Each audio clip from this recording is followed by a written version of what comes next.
Right, so this is still part of my first Kings of War video, and I'm not going to go into the introduction again. I've done that in the first one, so I'm just going to carry on from where I left off. I was talking about the rules in the history book, in the Kings of War history book, and just saying that the rules in both include some very nice challenging scenarios. The fantasy book then itself comes to the rules. After going through the World at War, it comes to the rules, whilst the historical book comes to the forces list. Now I'm gonna take that forward to the forces list because and I think this is important when we get to the forces list in the history book. This is the major bulk of the book.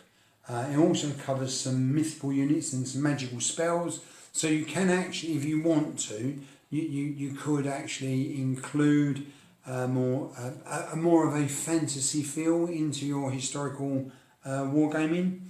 If that's what you want to. It's not for everybody. I quite like doing it, but I also enjoy doing historical videos.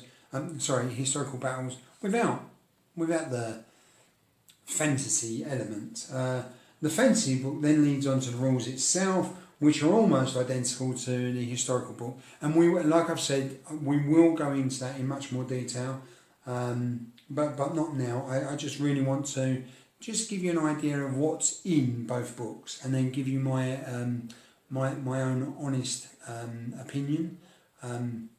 In which one I prefer at this point. The forces list in the fantasy book has a lot more explanation and background than the history book does, and I think that's throughout. As I've said, the text in the fantasy book really does draw you in, particularly in the fantasy book. So that's the rules. I'm just trying to get to rules. There it is. And then the fantasy book also gets to the forces list as well. The forces list in the fantasy book has a lot more explanation and background for the units, which I think I've already explained. And I think that's really nice. I think this is another link with the Games of War experience. I think they learned that by explaining the units in much more depth, kind of drew you in and gave you a personal investment in those units when you were purchasing them and buying them. Purchasing them and painting them. The forces list in the fantasy book is I've said that, so that's me repeating something. As we come to the end of each book, they both come to modelling notes, which are very useful. I've read them. For experienced modellers, you're not going to get any sudden surprises, but it's very nice, for beginners, and perhaps every once in a while, reading over, like ideas and suggestions. So so that works. And then at the end of the fantasy book stops there on the modelling notes. Yeah, but there is plenty in there. I mean, and it's a lovely looking book. The history book goes to the modelling notes. And then it's got an index. There isn't an index in the fantasy book, and there's also some rather clever advertising. These are for Kings of War figures, which look very nice, and I think that's more than most places advertise their wares nowadays. And also there's a Warlord Games advert there, which includes some Egyptians, Romans, Celts, up to Spartans. There's plenty of historical range there. So if you're into Warlord Games, that they're just saying, you know, look, that's what they've got, and more and much more than that. Okay, so now, like in my view, at this point, having seen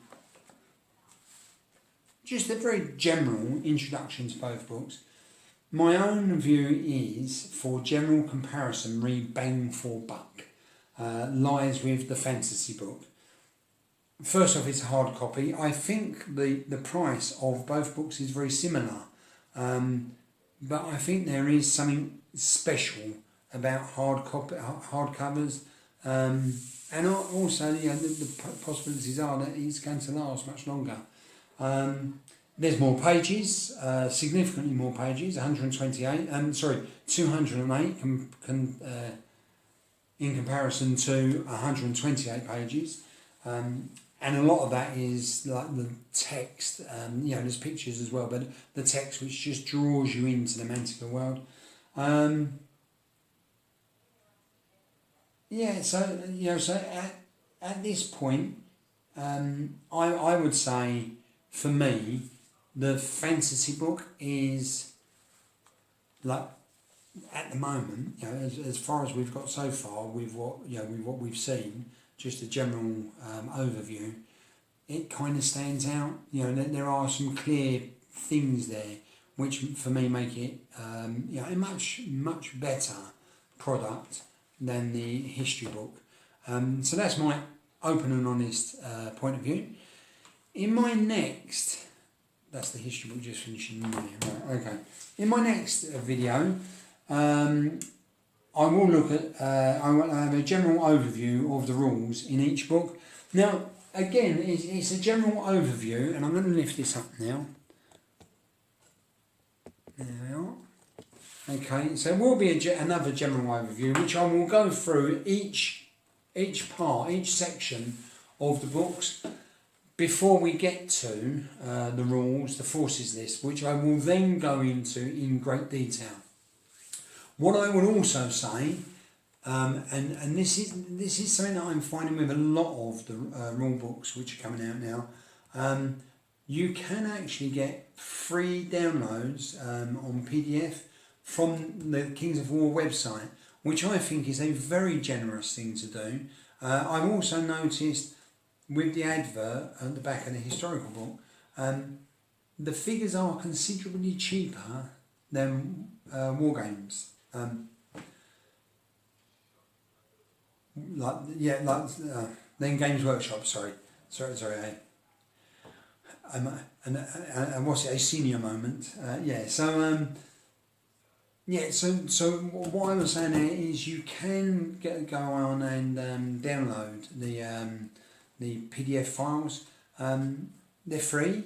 They don't ask you for anything, and I think that's very generous of them. So that's two videos covering a general overview of the books in general. That's both historical and fantasy book. I hope you've enjoyed that. I must admit, I thoroughly enjoyed going through it. I would not have been able to do it without my notes. I think I'd have been lost. But yeah, I hope you enjoy that. And what I'm going to do is I'm going to upload both videos one after the other without any gap. So that you can look at both videos at the same, not at the same time, but you can look at both videos one after the other. You can look at them at the same time if you've got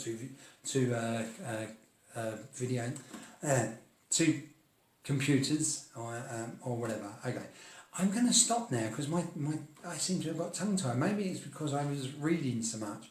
But anyway, all the best, and I'll see you again soon. Good luck.